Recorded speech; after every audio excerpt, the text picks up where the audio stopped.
ಇಲ್ಲ, ಇದೇನು ಮಾಡೋಕ್ಕಾಗಲ್ಲ. ಇದು ಹೀಗೆ ಮುಂದುವರೆದ್ರೆ ನನ್ನ ಮಗಳ ಸಂಸಾರ ಹಾಳಾಗ್ಬಿಡುತ್ತೆ. ಇದಕ್ಕೆ ನಾನು ಏನೂ ಮಾಡೋಕ್ಕಾಗಲ್ಲ.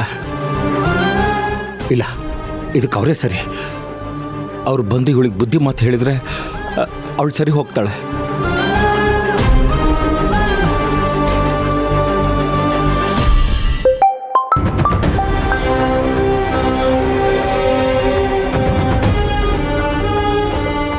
ಹಲೋ ಹಲೋ ದ್ರೋಣ ಸರ್, ನಾನು ಈಶ್ವರಪ್ಪ ಮಾತಾಡ್ತಿದ್ದೀನಿ. ಹಾಂ, ಗೊತ್ತಾಯ್ತು, ಹೇಳ್ರಿ ಸರ್. ಸರ್, ಅದು ನಾನು ನಿಮ್ಮ ಹತ್ರ ಮುಖ್ಯವಾದ ವಿಷಯ ಮಾತಾಡಬೇಕು. ನೀವು ಎಲ್ಲಿ ಹೇಳ್ತೀರಾ ಹೇಳಿ, ಅಲ್ಲಿಗೆ ಬಂದೇ ಮಾತಾಡ್ತೀನಿ. ನಾನು ನಿಮ್ಮ ಮನೆ ಕಡೆ ಬರಾಕತ್ತೀನಿ, ನೀವೆಲ್ಲೂ ಬರೋದು ಬೇಡ, ಅಲ್ಲೇ ಸಿಗೋಣ ಅಂತ. ಅಯ್ಯೋ, ಮನೆ ಹತ್ರನಾ? ಅದು ನಾವೀಗ ಆ ಮನೇಲಿ ಇಲ್ಲ. ಏನು, ಆ ಮನೆಯಾಗಿಲ್ಲ ಅಂದ್ರೆ? ಅಲ್ಲೇ ಆ ಕ್ಷಣನೇ ಕೋರ್ಟಲ್ಲೇ ಅವ್ರ ಸಂಬಂಧಕ್ಕೆ ಎಳ್ಳು ನೀರು ಬಿಟ್ಟಾಯ್ತು. ನನಗೂ ಅವ್ರಿಗೂ ಯಾವ ಸಂಬಂಧನೂ ಇಲ್ಲ.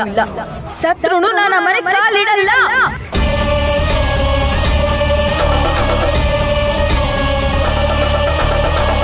ಜ್ಯೋತಿ, ಜ್ಯೋತಿ, ಜ್ಯೋತಿ,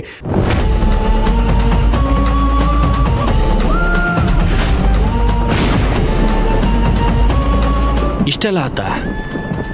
ಹೌದು ಸರ್, ಅದಕ್ಕೆ ನಾನು ನಿಮಗೆ ಫೋನ್ ಮಾಡಿದೆ. ಅವಳೀಗ ಯಾರ ಮಾತನ್ನು ಕೇಳೋ ಪರಿಸ್ಥಿತಿಲಿಲ್ಲ. ನೀವಂದ್ರೆ ಅವಳಿಗೊಂದು ಗೌರವ ಇದೆ, ನಿಮ್ಮ ಮಾತಿಗೆ ಬೆಲೆ ಇದೆ. ನೀವು ಬಂದು ಹೇಳಿದ್ರೆ ಅವಳು ಖಂಡಿತ ಕೇಳ್ತಾಳೆ. ದಯವಿಟ್ಟು ನೀವು ಬಂದು ಅವಳ ಹತ್ರ ಮಾತಾಡಬೇಕು ಸರ್. ಬುದ್ಧಿ ಹೇಳಿ, ಅವಳ ಸಂಸಾರನ ಸರಿ ಮಾಡಿ ಸರ್.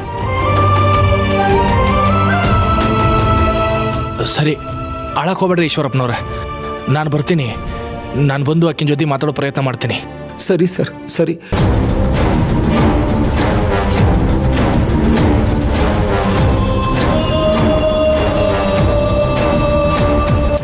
ಮ್ಯಾಥ್ಯೂ, ಕಾರ್ನ ಶಿವಪುರಕ್ಕೆ ಕೊಡಿ. ಸರಿ ಸರ್.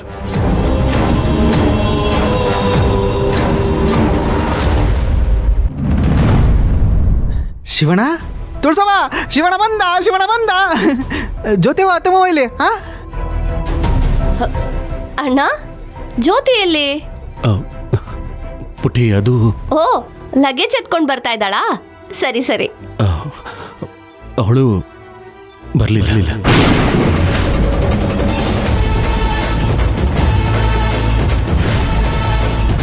ಬರ್ಲಿಲ್ವಾ? ಬರ್ಲಿಲ್ಲ ಅಂದ್ರೆ ಏನಣ್ಣ ಅರ್ಥ? ಅಂದ್ರೆ ಅವಳು ಈಗ ನನ್ನ ಜೊತೆ ಬರಲಿಲ್ಲ ಪುಟಿ. ಇನ್ನೊಂದು 2 ದಿನ ಆದ್ಮೇಲೆ ಬರ್ತಾಳೆ. ಹೌದಾ? ನೀನ್ ಬರ್ಲಿಲ್ಲ ಅಂದ ತಕ್ಷಣ ನಾನು ಏನೇನೋ ಅನ್ಕೊಂಡ್ಬಿಟ್ಟೆ. ಅದ್ ಸರಿ, ನೀನಲ್ಲಿ ಹೋದಾಗ ಅವಳು ನಿನ್ನ ಹತ್ರ ಏನ್ ಮಾತಾಡಿದ್ಲು? ನೀನೇನ್ ಮಾತಾಡ್ದೆ? ಅಯ್ಯೋ, ನಾನ್ ನೋಡು ನಿನ್ನ ಇಲ್ಲೇ ನಿಲ್ಸ್ಕೊಂಡು ಮಾತಾಡ್ತಾ ಇದ್ದೀನಿ. ಬಾ ಬಾ ಬಾ, ಒಳಗ್ ಬಾ. ಬಾ ಅಣ್ಣ, ಬಾ ಅಜ್ಜಿ. ಅಣ್ಣ, ಬಾ, ನಡಿ ನಡಿ, ಕೂತ್ಕೋ. ಅಜ್ಜಿ ಕೂತ್ಕೋ. ಸರಿ ಅಣ್ಣ, ಈಗ ಹೇಳು, ಏನಾಯ್ತು? ಜ್ಯೋತಿ ಏನಂದ್ಲು? ಹೋದೆ, ಮಾತಾಡ್ದೆ. ಅವಳು ಯಾಕೋ ಒಂಚೂರು ಕೋಪದಲ್ಲೇ ಮಾತಾಡಿದ್ಲು. ನಾನು ನನ್ನಿಂದ ತಪ್ಪಿಗೆ ಕ್ಷಮೆ ಕೇಳಿದೆ. ಇನ್ಯಾವತ್ತೂ ಈ ಥರ ಮಾಡಲ್ಲ ಅಂತ ಕೇಳ್ಕೊಂಡೆ. ಆ ಮಾತುಗಳು ಮನ್ಸು ಕರಗಿ ನನ್ನ ಕ್ಷಮಿಸ್ಬಿಟ್ಲು. ಹೌದಾ?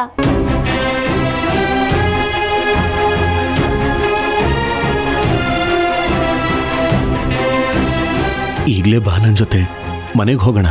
ಮನೇಲಿ ಎಲ್ಲರೂ ಹಬ್ಬದ ಅಡುಗೆ ಮಾಡಿಕೊಂಡು ಕಾಯ್ತಾ ಇದ್ದಾರೆ ಅಂದೆ. ಅದಕ್ಕೆ ಅವಳು ಈಗ ಮನ್ಸಿಲ್ಲ, 1-2 ದಿನ ಬಿಟ್ಟು ಬರ್ತೀನಿ ಅಂತ ಹೇಳಿದ್ಲು. ನಾನು ಸರಿ ಅಂತ ಹೇಳಿ ಅಲ್ಲಿಂದ ಬಂದೆ. ಎಂತ ಸುದ್ದಿ ಹೇಳ್ದೆ ಅಣ್ಣ? ಅವಳು ಇವತ್ತೇ ಬಂದಿದ್ರೆ ಚೆನ್ನಾಗಿರ್ತಿತ್ತು. ಆದ್ರೂ ಪರವಾಗಿಲ್ಲ ಬಿಡು, 2 ದಿನ ಆದ್ಮೇಲೆ ಇನ್ನೊಂದ್ಸಲ ಹಬ್ಬದ ಅಡ್ಗೆ ಮಾಡಿದ್ರೆ ಆಯ್ತು. ಸದ್ಯ ಅವಳೆಲ್ಲ ಮರೆತು ವಾಪಸ್ ಬರ್ತೀನಿ ಅಂತ ಹೇಳಿದ್ಲಲ್ಲ, ಅದೇ ದೊಡ್ಡ ವಿಷಯ. ಅಣ್ಣ ಇರು, ಬೆಲ್ಲ ತಗೊಂಡ್ ಬಂದು ಬಾಯಿಗೆ ಹಾಕ್ತೀನಿ. ಬೆಲ್ಲ ಅಲ್ಲ, ಬೇವು ಹಾಕು.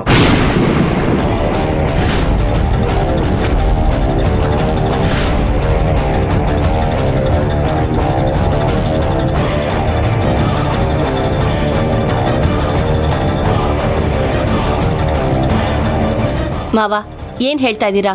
ನಿಮ್ಮಣ್ಣ ಹೇಳ್ತಿರೋದೆಲ್ಲ ಸುಳ್ಳು ಅಂತ ಹೇಳ್ತಾ ಇದ್ದೀನಿ.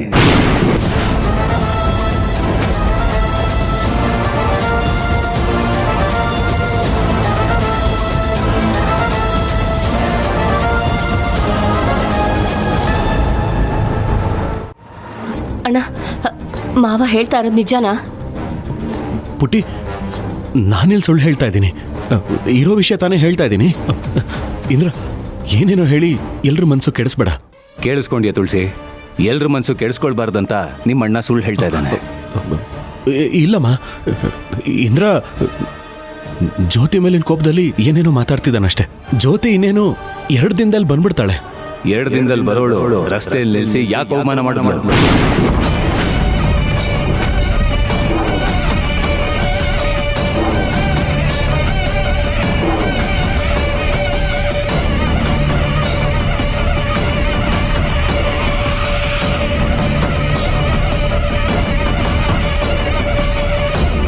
ಏನು ಅವಮಾನ ಮಾಡಿ ಕಳ್ಸಿದ್ಲಾ ನನ್ನ ಮೊಮ್ಮಗನ್ಗೆ?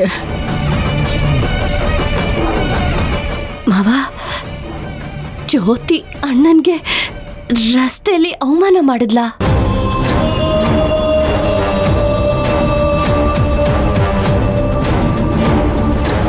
ಹೌದು.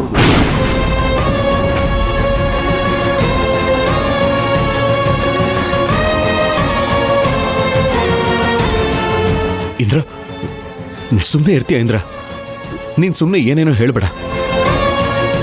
ಏನೇನೋ ಹೇಳ್ತಾ ಇರೋದು ನೀನ್ ಬಾವ, ನಾನು ಸತ್ಯನೇ ಹೇಳ್ತಾ ಇರೋದು. ತುಳಸಿ, ನಿಮ್ಮಣ್ಣ ಜ್ಯೋತಿನ ಕರ್ಕೊಂಡು ಬರಕ್ ಹೋದಾಗ ಏನೇನಾಯ್ತು ಅಂತ ಗೊತ್ತಾ?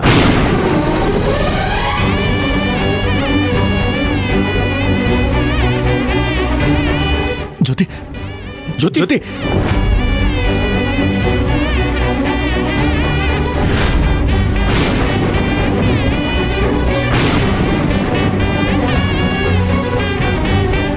ನನ್ ಸತ್ತಿದಿನ ಬದುಕಿದಿನ ಅಂತ ನೋಡ್ಕೊಂಡು ಹೋಗಕ್ ಬಂದಿದ್ಯಾ?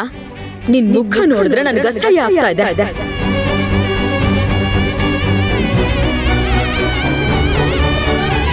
ಕುತ್ತಿಗೆ ಹಿಡಿದು ನನ್ ಮಗಳನ್ನ ಯಾಕೆ ಸುಖವಾಗಿ ಇಟ್ಕೊಂಡಿಲ್ಲ ಅಂತ ಪ್ರಶ್ನೆ ಮಾಡು. ನನ್ ಮಗಳನ್ನ ಯಾಕೆ ನಡು ನೀರಲ್ಲಿ ಕೈ ಬಿಟ್ಟೆ ಅಂತ 2 ಕಪಾಳಕ್ ಬಾರ್ಸು.